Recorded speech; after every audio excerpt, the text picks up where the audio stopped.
The German colonial period lasted for 14 years and officially began with the rising of the imperial flag on the 1st of March 1900, and Wilhelm Schloff became the first governor of German Samoa. In its political relations with the Samoan people, Schloff's government showed similar qualities of intelligence and care, as well as in the economic arena.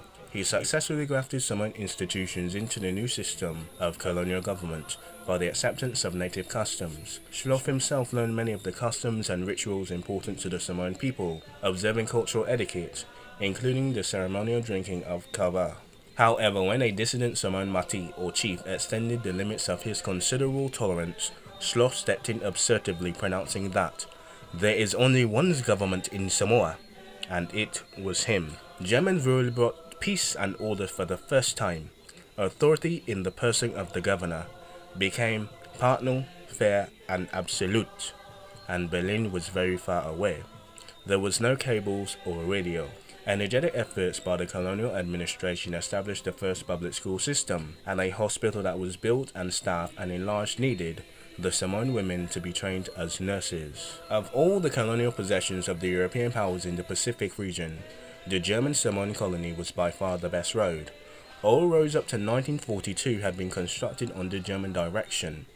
The imperial grants from the Berlin Treasury, which marked the first 8 years of German rule, were no longer needed after 1908. Samoa had become a self-supporting colony.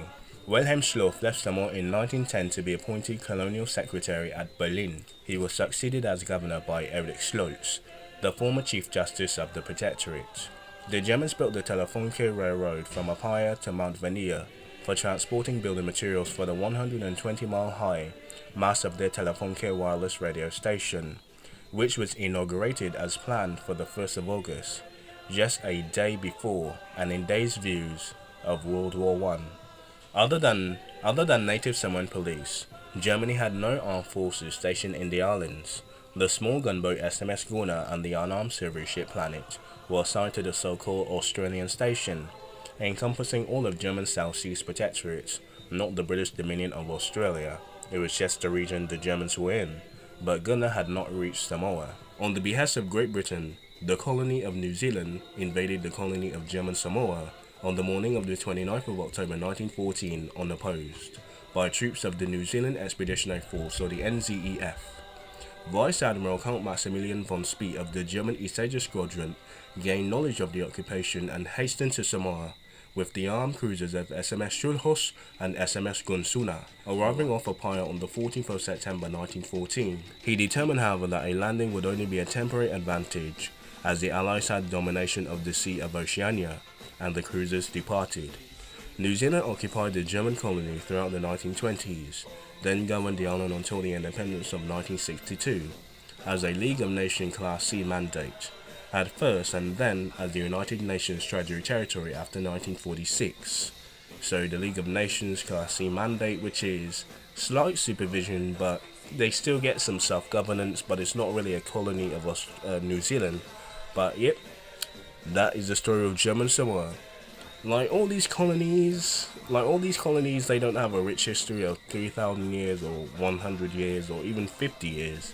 Literally, German Samoa came into existence in 1900, 14 years barely. So, yeah, with this series, don't expect to like 25 minutes of Australian heritage or 25 minutes of New Zealand heritage. They literally were invaded unopposed, and basically in the first days of the war, German Samoa was knocked out.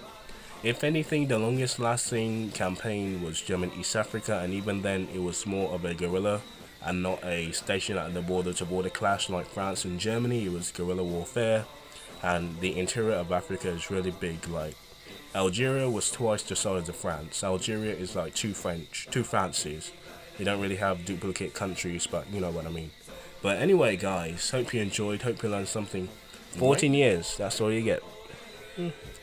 Anyway, we might look at some colonies that have a bit more history, but like I said, 10, 20 years, 30 years, tops. Nothing really super historical, but I mean, yeah, like, not really a lot going on. Even South Africa had a bit more, because they had South Rhodesia. Then besides the Boers, the British actually settled alongside the Boers, so South Africa does still go back a while as well. So even if they were conquered, well, the Boer Wars kind of solidified the British rule in 1899. Still had more time to fully be fleshed out. Anyway, learn something though. Learn something.